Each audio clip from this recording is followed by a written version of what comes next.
The first shot rang out just as the sun began to sink behind the craggy mountains of Wyoming territory.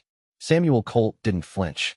His weathered hands remained steady on the fence post he was setting, while other men in whispering pines scattered for cover. Only after the third shot did he slowly straighten his tall frame and turn his steel-blue eyes toward the commotion down the dusty main street. It was 1878, and Samuel had not spoken more than 20 words together in the past 3 years. Not since Sarah. Not since the fever. The townspeople had grown accustomed to his silence, respecting the boundary it created around him like an invisible fence. They nodded when he came to town for supplies every fortnight. They accepted his currency without small talk. They left him to his solitude on the sprawling ranch 5 miles outside of town that seemed to grow emptier with each passing season. Sheriff Tom Riley emerged from the jailhouse, shouting at a drunken cowhand who was firing his pistol wildly into the air. Samuel observed this scene without expression, then returned to his work. The fence post wouldn't set itself. An hour later, as Samuel loaded the last of his supplies into his wagon, Sheriff Riley approached, his boots kicking up little clouds of dust. "Got a situation, Samuel," the sheriff said, stopping a respectful distance away. "Train's coming in tomorrow. Got word there's a woman and child needing escort to the Patterson place." Samuel stared at the sheriff, his face impassive. "Patterson's down with the gout, something fierce. Can't make the trip in. His sister's a widow now, coming from St. Louis with her young one." Samuel shook his head once, a decisive movement. "Your place is on the way," Riley persisted. "Just for a night, maybe 2, until Patterson can send for her." Samuel began to climb onto his wagon. "She lost her husband in the war. Late casualty. Infection from an old wound," Riley added. "Got nowhere else to go." Samuel paused, one foot on the step of the wagon. The sun glinted off the wedding band he still wore. Then, almost imperceptibly, he nodded once. "Much obliged," Riley said, stepping back. "Train's due at noon." The next day, Samuel stood on the platform of the Whispering Pines station as the locomotive chugged into view, belching black smoke into the clear Wyoming sky. He had shaved his face clean that morning, though he couldn't have said why. His clothes were still worn, but scrubbed as best he could manage. He had spent the previous evening clearing out the small guest room that had stood empty since he built the ranch house 6 years ago, when hope still colored his future. The train hissed to a stop, and passengers began disembarking. Samuel's eyes scanned the platform methodically, settling on a slender woman in a faded blue traveling dress. She clutched the hand of a small girl, perhaps 4 or 5 years old, whose blonde curls peeked out from beneath a bonnet that matched her mother's dress. They both looked travel-worn and uncertain. Samuel approached slowly, removing his hat. The woman looked up at him, her green eyes wary. "Mrs. Patterson?" he asked, his voice rough from disuse. "No," she replied. "I'm Mrs. Lawson. Emma Lawson. I'm William Patterson's niece." She glanced around. "Is my uncle here?" Samuel shook his head. "Sheriff Riley asked me to bring you to my ranch. Your uncle is ill. He'll send for you when he's better." Alarm flashed across her face. Samuel realized how his words might sound to a woman traveling alone with a child. "I'm Samuel Colt. My ranch neighbors your uncle's land." He extended a piece of paper Sheriff Riley had thought to provide a note explaining the situation. Emma Lawson read the note, her shoulders relaxing slightly. She looked back at Samuel, studying his face. Whatever she saw there seemed to satisfy her. "This is my daughter, Lily," she said, gently urging the little girl forward. "Say hello to Mr. Colt, darling." The child regarded Samuel with solemn blue eyes. "Hello, Mr. Colt," she said in a small voice. Samuel nodded to the child. "Madam, if you'll allow me to take your bags, my wagon is this way." The ride to Samuel's ranch was quiet, save for the creak of the wagon wheels and the occasional question from Emma about the territory. Samuel answered in the fewest words possible, pointing out landmarks and the distant outline of her uncle's property. Lily fell asleep against her mother's side, the gentle rocking of the wagon lulling her after the long train journey. As they crested the final hill, Samuel's ranch came into view. The main house stood solid and well-built, with a large barn and several corrals surrounding it. A small creek cut through the property, lined with cottonwood trees. The mountains rose majestically in the distance. It was beautiful country, harsh but honest. "Your home is lovely, Mr. Colt," Emma said softly. Samuel nodded his acknowledgement. It had been a long time since anyone had called it lovely. To him, it had simply become the place where he existed. He helped them down from the wagon, carrying their trunks into the house, while Emma woke Lily. Inside, the home was clean but sparse, functional without comfort. Emma noticed there were no photographs, no decorative touches that would indicate a woman's presence. "I've prepared a room for you and your daughter," Samuel said, leading them down a short hallway. "Bathrooms at the end of the hall. Kitchen's back that way. Make yourselves comfortable. I need to tend to the horses." With that, he left them to settle in, retreating to the familiar solitude of the barn. That evening, Samuel returned to the house to find a transformation had taken place in his kitchen. The scent of fresh bread filled the air, and a pot bubbled on the stove. Emma stood at the counter, chopping vegetables. Lily sat at the kitchen table, carefully arranging wildflowers she must have picked from near the creek into a jar of water. "I hope you don't mind," Emma said when she noticed him standing in the doorway. "I found some supplies in your pantry. Thought I should earn our keep." Samuel stared at the domestic scene before him. How long had it been since his kitchen had held anything other than bare necessity?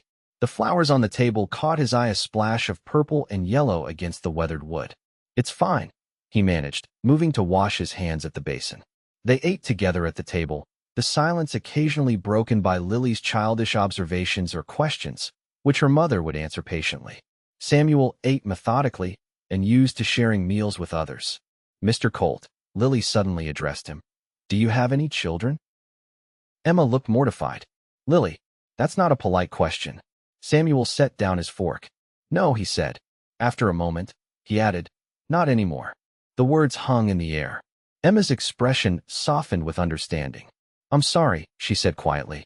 Samuel nodded once, then continued eating. Later, after Emma had put Lily to bed, she returned to the kitchen where Samuel was mending a bridle by lamplight. "Thank you for taking us in," she said, taking a seat across from him. "It's very kind, especially on such short notice." Samuel's hands continued working the leather. "Your uncle's a good man. He'd do the same." Emma studied him in the warm glow of the lamp. "The sheriff mentioned you don't talk much." Samuel's eyes flicked up to meet hers, then back to his work. "I don't mean to pry," she continued. "It's just, I know what it's like. After I lost James, I didn't speak for nearly a month." She twisted the simple gold band on her finger. "Sometimes there just aren't words for what we carry inside." Samuel's hands stilled on the bridle. He looked up at her fully now, really seeing her for the first time. There was no pity in her eyes, only a quiet recognition, the look of someone who understood the weight of absence. "3 years ago," he said, his voice barely above a whisper. "My wife Sarah, our son. Fever took them both in a week." Emma didn't respond immediately, just nodded. No platitudes, no expressions of sorrow that would ring hollow. Simply acknowledgement of his pain and her own. "Lily was just a baby when James left for the war," she finally said. "He came back changed. The wound in his leg never healed right. The infection took him slowly." Her eyes grew distant. "Sometimes I think that was crueler than losing him quickly would have been." Samuel set the bridle aside. "Why come all this way?" Emma sighed. "St. Louis holds nothing for us now. James's family blamed me for his death, said if I'd been a better wife, he wouldn't have enlisted. My parents passed years ago, when Uncle William wrote offering us a place. It seemed like Providence." They sat in companionable silence for a while, the lamp flickering between them. "You should get some rest," Samuel finally said. "It's been a long day." Emma nodded and stood. At the doorway, she turned back. "Good night, Mr. Colt." "Samuel," he corrected quietly. A small smile touched her lips. "Good night, Samuel." The next morning, Samuel rose before dawn, as was his habit. He moved quietly through his chores, not wanting to disturb his guests. As the sun began to rise, painting the sky in brilliant oranges and pinks, he heard a sound so foreign to his ranch that it stopped him in his tracks. Laughter. A woman's laughter, clear and bright as a bell, floating from the direction of the house. Samuel followed the sound to find Emma standing on the back porch, Lily dancing around her in circles, both of them laughing as the little girl tried to mimic a rooster's crow. The sight was so unexpected, so at odds with the solemn quiet that had enveloped his home for years, that Samuel could only watch from a distance. Emma caught sight of him and waved. "Good morning. Lily was just helping me greet the day, weren't you, sweetheart?" The little girl beamed up at him. "I can crow just like your rooster, Mr. Samuel." "She insisted on calling you Mr. Samuel," Emma explained with a smile. "I hope that's all right." Samuel nodded, finding himself unable to speak for entirely new reasons. Over breakfast, Emma mentioned that she had received a note from the sheriff delivered by a passing ranch hand explaining that her uncle's condition had worsened and it would be several more days before he could arrange transportation for them. "I hate to impose further," she said apologetically. "It's no trouble," Samuel replied, surprising himself with how sincerely he meant it. That day set a pattern for the days that followed. Samuel would work his ranch, occasionally bringing Lily with him for simple, safe tasks that delighted the child. Emma took over the kitchen and began putting her touch on other parts of the house: fresh curtains fashioned from fabric she found in a trunk, quilts aired in the sunshine, floors scrubbed until they gleamed. In the evenings, they would sit together after Lily went to bed. Sometimes they talked Emma about her life in St. Louis, Samuel gradually sharing small stories of his years building the ranch with Sarah.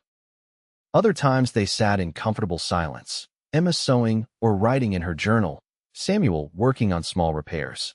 A week passed this way, then another. No word came from William Patterson. Samuel found himself talking more in those 2 weeks than he had in the previous 3 years combined. His voice grew less rough with use. And sometimes, when Emma laughed at something Lily did or said, he would feel a strange lightness in his chest that he had thought was gone forever. One evening, after Lily had gone to sleep, Emma broached the subject that had been hanging between them. "I should send word to my uncle," she said, setting aside her sewing. "It's been 2 weeks with no message. I'm beginning to worry." Samuel nodded. "I'll ride over tomorrow. Check on him." "Thank you." Emma hesitated, then added, "Samuel, I want you to know how grateful I am. You've been so kind to us. You've brought life back to this place," he said simply. The next day, Samuel rode to the Patterson ranch, only to discover troubling news. William Patterson's gout had developed complications. The doctor had ordered complete bed rest for at least a month, possibly longer. The elderly housekeeper who tended to him was overwhelmed, the ranch hands busy with the cattle. There was simply no way Patterson could take in his niece and her daughter anytime soon. When Samuel returned home and relayed this information, Emma's face fell. "I see," she said quietly. "Then I suppose we should look into renting rooms in town until Uncle William recovers." Samuel felt a sudden, unexpected panic at the thought of them leaving. The house would be empty again, silent again. "Stay," he said abruptly. When Emma looked at him in surprise, he added, "There's plenty of room here. No sense paying for lodging in town." "That's very generous, but we've imposed on you enough," Emma protested. "You've already done more than I want you to stay," Samuel interrupted, the words coming out more forcefully than he intended. He took a deep breath. "Please, the house. It's better with you here." Emma studied his face, seeing something there that made her expression soften. "All right," she said, "for a little while longer." That night, Samuel lay awake longer than usual, thoughts churning. He hadn't planned on Emma and Lily entering his life. Hadn't planned on caring whether they stayed or went. Hadn't planned on feeling anything at all, ever again. Yet here he was, the sound of Emma's laughter echoing in his mind, the image of Lily's small hand in his as he showed her how to feed the chickens warming his heart. The days grew warmer as spring deepened. Samuel found himself including Emma in decisions about the ranch, which fields to plant, whether to buy new stock at the upcoming auction. She had a good head for numbers and practical suggestions that often matched his own thinking. It felt natural, sharing these thoughts with her. Lily followed Samuel like a shadow whenever he allowed it, absorbing his few words like precious gifts and chattering enough for both of them. The child's resilience and joy reminded Samuel of his own son, but the comparison brought a bittersweet ache rather than the sharp pain it once would have. One afternoon, Emma found Samuel in the barn, repairing a saddle. She held a letter in her hand, her expression troubled. "Uncle William has written," she said without preamble. "His recovery is progressing, but slowly. He suggests I consider other arrangements." Samuel set down his tools. "What kind of arrangements?" "He mentions a teaching position at the school in town." Says the previous teacher is leaving to get married. Emma sighed. He thinks it would be more appropriate than continuing to stay here, unmarried, with a man who isn't family. The unspoken social implications hung in the air between them. Samuel hadn't considered how their arrangement might appear to others. In his isolation, he'd forgotten the weight of small-town judgment. "What do you want to do?" he asked. Emma looked down at the letter. "I was trained as a teacher before I married. It would be suitable work, and Lily and I could rent rooms above the mercantile." Samuel felt the familiar emptiness threatening to return at the edges of his consciousness. "Is that what you want?" he asked again. Emma raised her eyes to his. "No," she said softly. "It isn't." Something shifted between them in that moment. An acknowledgement of feelings that had been growing steadily, unspoken but real. Samuel stood and crossed to her. Hesitantly, he took her hands in his. "Emma," a shout from outside interrupted them. "Mr. Samuel, come quick." It was Lily's voice, high with excitement rather than fear. They both rushed outside to find the little girl standing by the corral, pointing at one of the mares. "The baby horse is coming," she exclaimed. Samuel had been expecting the foal, but not for another week at least. Together, they watched as nature took its course, Samuel explaining the process to Lily in simple terms while Emma stood with her arm around her daughter's shoulders. When the foal finally stood on wobbly legs for the first time, Lily clapped her hands in delight. "What will you name it?" she asked Samuel. He looked at the mother and foal, then at Emma and Lily. "Hope," he said. "Her name is Hope." That evening, after Lily had been put to bed full of excitement about the new foal, Samuel and Emma sat on the porch, watching the stars emerge in the vast Wyoming sky. "Samuel," Emma said after a comfortable silence, "what were you going to say earlier?" "In the barn." Samuel looked at her, this woman who had somehow breached the walls around his heart, without him noticing until it was already done. "I was going to ask you not to go," he admitted. "Not to take Lily away." Emma turned to face him fully. "Is that all?" Samuel took a deep breath. "No." He reached for her hand. "Emma, I never thought I'd feel anything again after Sarah died. I built this ranch for a family that's gone. It's been empty for so long. Then you came, with your laugh and your strength and that little girl who talks enough for 10 people. A small smile touched his lips. You filled this place with life again." Emma's eyes glistened in the starlight.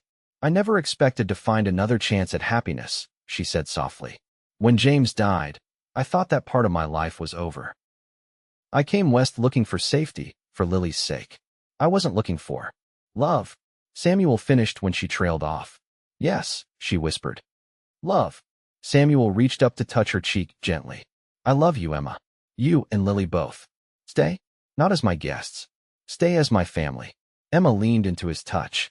"Are you asking me to marry you, Samuel Colt?" "I am," he said, his voice steadier than he felt. "If it's too soon," Emma placed her fingers against his lips. "It's not too soon. Not when you know." She smiled, tears spilling onto her cheeks. "Yes, we'll stay." Their first kiss was gentle, tentative, a promise of a future neither had thought possible again. The wedding took place in June, when wildflowers carpeted the meadows around the ranch. William Patterson had recovered enough to attend, sitting proudly in the front row as his niece married the neighboring rancher. The townspeople came too, many of them hearing Samuel speak full sentences for the first time. Lily scattered flower petals down the makeshift aisle and stood beside her mother during the ceremony, beaming up at Samuel when the preacher pronounced them husband and wife. Later, she asked if she could call him Papa now, a request that brought tears to the eyes of the man once known only for his stoic silence. That night, after the guests had gone and Lily was asleep, Samuel and Emma stood on the porch of what was now truly their home. "Happy?" Samuel asked, his arm around her waist. Emma's laugh, the sound that had first breached his solitude, rang out clear in the night air. "Happier than I ever thought I could be again," she said, leaning into him. "And you?" Samuel looked out over the ranch at the land he had worked alone for so long, at the house that had stood empty of joy until Emma and Lily arrived. "I thought this place would always feel like a reminder of what I'd lost," he said. "Now it feels like the beginning of something." Emma turned in his arms, her face lifted to his. "It is a beginning. For all of us." As summer turned to fall, and fall to winter, The ranch that had once been silent with grief became filled with the sounds of family Emma's laughter, Lily's endless questions, and Samuel's voice, growing stronger and surer with each passing day. The following spring brought the news of a child on the way, and when their son was born in the autumn, Samuel held him with hands that no longer trembled with remembered loss. They named him James Samuel, honoring both the father Lily had lost and the father who had chosen her. As the years passed, 2 more children joined their family daughters with Emma's laugh and Samuel's quiet strength. William Patterson never did recover fully from his illness. When he passed 3 years after Emma and Samuel's wedding, he left his ranch to them. The combined properties became one of the most successful in the territory, but Samuel would always say his greatest fortune had nothing to do with land or cattle. On their 10th anniversary, Samuel gifted Emma a new rocking chair for the porch crafted by his own hands during stolen moments in the barn. As they sat together in the evening, watching their children play in the yard where once only silence had reigned, Emma leaned her head against his shoulder. "Do you ever think about how different life would have been if my uncle had been well enough to meet that train?" she asked. Samuel considered this, watching as Lily, now a young lady of 15, helped her younger siblings chase fireflies in the gathering dusk. "I think some things are meant to be," he said finally, "even through grief. Maybe especially through grief." Emma squeezed his hand. From silence to this, she marveled, gesturing to their home and family. Samuel pulled her close. "Your laugh," he said simply. It filled all the empty spaces. As night fell over the Wyoming ranch, the house glowed with warmth and light, a beacon in the wilderness that had once seemed as barren as Samuel's heart. Inside, a family that had been forged from separate sorrows shared stories and dreams, their voices rising and falling together like music. And Samuel, once known throughout the territory for his unbreakable silence, found himself rich with words for the woman whose laughter had called him back to life, and for the family that had made his ranch a home again.